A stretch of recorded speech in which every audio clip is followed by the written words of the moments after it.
আসসালামু আলাইকুম। সকালে ঘুম থেকে উঠে দেখলাম যে আমার হিন্দু কিছু ভাই বোনেরা তারা বাংলাদেশে একটি হিন্দুদের জন্য সেপারেট প্রদেশ দাবি করছেন। প্রশ্ন স্বাভাবিক হয়, 47 এটা সমাধান হয়ে গেছে, হিন্দু মুসলমান সেপারেট রাষ্ট্র হয়ে গেছে, আজকে কেন এই দাবি? আসলে আমি অনেক আগে থেকে সম্ভাবনাময়ের মধ্যে আতঙ্কিত ছিলাম, কারণ যখন শেখ হাসিনা স্ট্রাকচারালি বাংলাদেশকে একটা ডেভেলপ করেছিলেন, জিডিপিতে অনেক উপরে নিয়ে গিয়েছিলেন, তখন ভাবতেছিলাম যে আমাদের কোনো না কোনোভাবে আন্তর্জাতিক ষড়যন্ত্রে আমরা হয়তো সিরিয়ার মতো একটা রাষ্ট্র হয়ে যাব, আফ্রিকার কঙ্গোর মতো একটা রাষ্ট্র হয়ে যাব। আর এটা করতে গেলে সর্বপ্রথম যেটা করতে হবে, আমাদের নিজেদের মধ্যে দ্বন্দ্ব সৃষ্টি করতে হবে, আমাদের নিজেদের মধ্যে বিভেদ সৃষ্টি করতে হবে, আমরা যেন একজন আরেকজনের চেহারা নষ্ট করতে না পারি।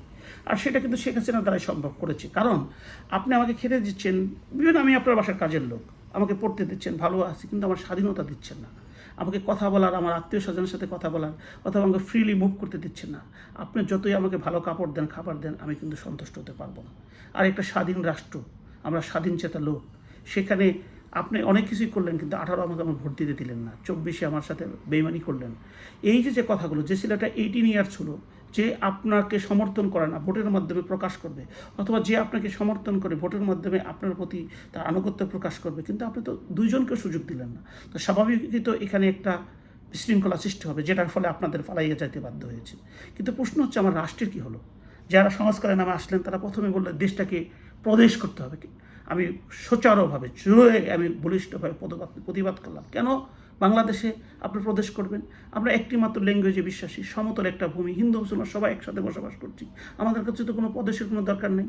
আপনি পাকিস্তানপন্থী বলবেন, পাকিস্তানের যেসব প্রদেশগুলো আছে, খাইবার নাখতুম সিন্ধু প্রদেশ, পাঞ্জাব প্রদেশ, বেলুচিস্তান, স্টিল সেখানে বেলুচিস্তান প্রতিদিন সেখানে মানুষ মারা যাচ্ছে তাদের অধিকারের জন্য।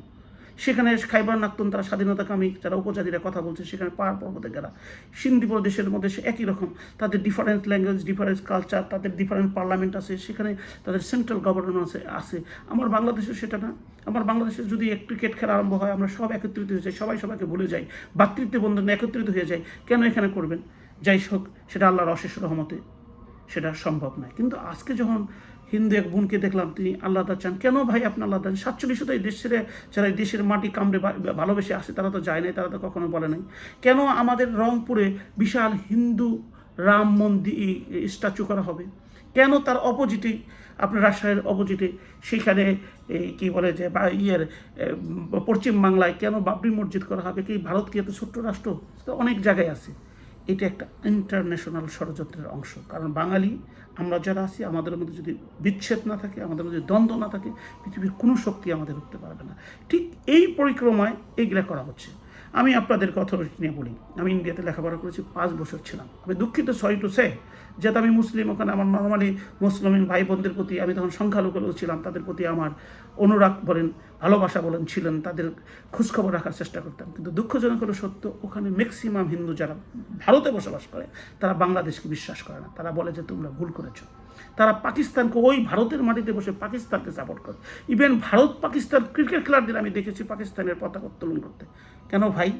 আমি আপনাদেরকে প্রশ্ন করতে চাই, যে কোনো মত দর্শন থাকেন না কেন, আপনার যদি আজকে ভারত পাকিস্তান খেলা হয়, আজকে যদি বাংলাদেশ পাকিস্তান খেলা হয়, আপনি বাংলাদেশের মাটিতে পাকিস্তানের পতাকা ওইভাবে উত্তোলন করতে দিবেন? আপনি তাদেরকে সেলিব্রেট করতে দিবেন? ভারত বাংলাদেশের খেলা ভারতের পতাকা সেলিব্রেট করতে দিবেন? তাহলে তারাও তো তাদের লাগবে। ঠিক আপনার ব্যথা যদি আপনি বুঝতে পারেন, অপরের ব্যথা বুঝতে পারবেন। আমি এখন একটা পয়েন্টে আসি, যেটা বর্তমান নির্বাচিত সরকার জনাব তারেক রহমান সাহেবের মানুষ স্বতঃস্ফূর্তভাবে ভোট দিয়েছেন, উনি ক্ষমতায় আছেন, ওনার সিম্পলিসিটি আমরা সকলে পছন্দ করছি। বিশেষ করে গতকালকে ডিসিশন যে মিরাকলি কে ইউনিয়ন পরিষদের নাম, বিভিন্ন নাম দিতেছিলেন, সেটাকে উনি বন্ধ করে দিয়েছেন। সাংবাদিককে অ্যারেস্ট করেছিলেন, সেটা হয়তো উনি ছাড়া পাবেন। কিন্তু দুঃখজনক হলো, আমার যে সংবিধান, রক্তে কিনা সংবিধান, 71-এ মহান মুক্তিযুদ্ধ অর্জিত সংবিধান, সেটা আর্টিকেল 21-এ বলা আছে আমার নাগরিক হিসেবে আমার দায়িত্ব এবং কর্তব্য কী। আমার নাগরিক হিসেবে দায়িত্ব এবং কর্তব্য হচ্ছে এই দেশের রাষ্ট্রীয় সম্পদকে আমার রক্ষা করা।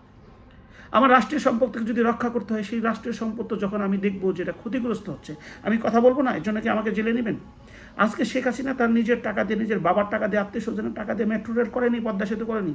পদ্মা সেতু তো আমরা দেখেছি যে কী পরিমাণ ইন্টারন্যাশনাল ষড়যন্ত্র, দেশীয় ষড়যন্ত্র ছিল। ইউনূস সাহেবরা কী করেছেন?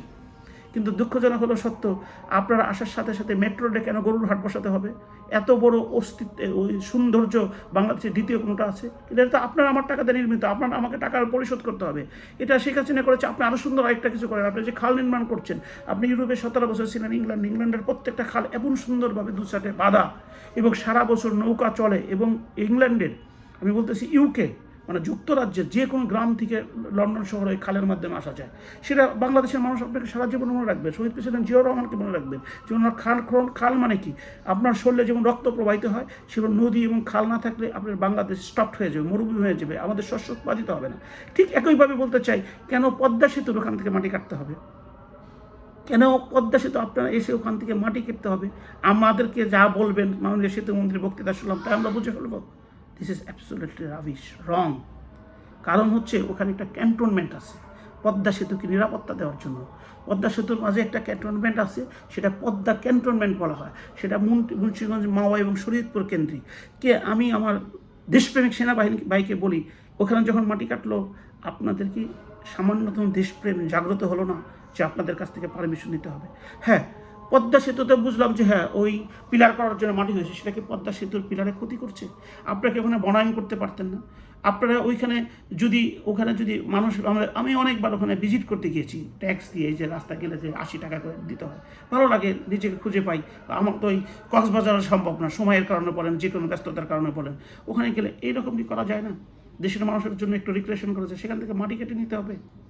এই যে কথাগুলো কেন বলছি, আমার আর্টিকেল 21 আমাকে দায়িত্ব দিয়েছে, রাষ্ট্রের কোনো সম্পদ যদি অনিষ্ট হয় আমি সেখানে রুখে দাঁড়াবো।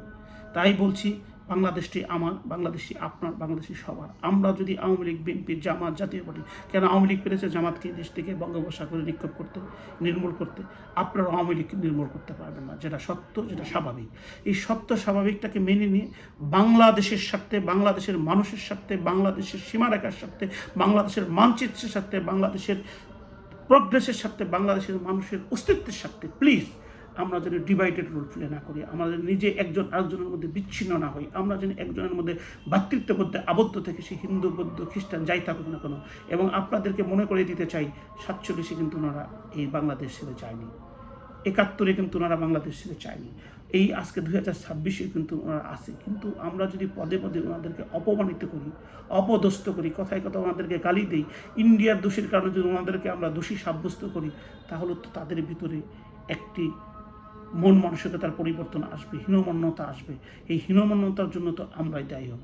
এখন ভারতে যেহেতু একটু মৌলবাদী উত্থান হয়েছে, তারা সেই মৌলবাদিত্বকে পুঁজি করে রাজনীতি করছে এবং সেই ক্ষমতায় আছে, সেই ক্ষমতাকে ধরে রাখার জন্য তারা একমাত্র দেশ বাংলাদেশকে তাদের কাছে নিয়েছে, যে বাংলাদেশের যত বেশি এইসব হিন্দুদের উপর অত্যাচার, রাম মন্দির করতে দেওয়া হচ্ছে না, রাম স্ট্যাচু করতে দেওয়া হচ্ছে না, এইগুলো যত বেশি প্রভাকাণ্ড ওখানে করবে, ওইখানে বাংলাদেশের মুসলমানের মতো ওই দেশের হিন্দুরা সংগঠিত হবে এবং সাবলীল, সার্বজনীন এবং মানবতাবাদী কোনো সংগঠন, কোনো মানুষকে তারা ভোট দেবে না। এটা হচ্ছে তাদের পারপাস।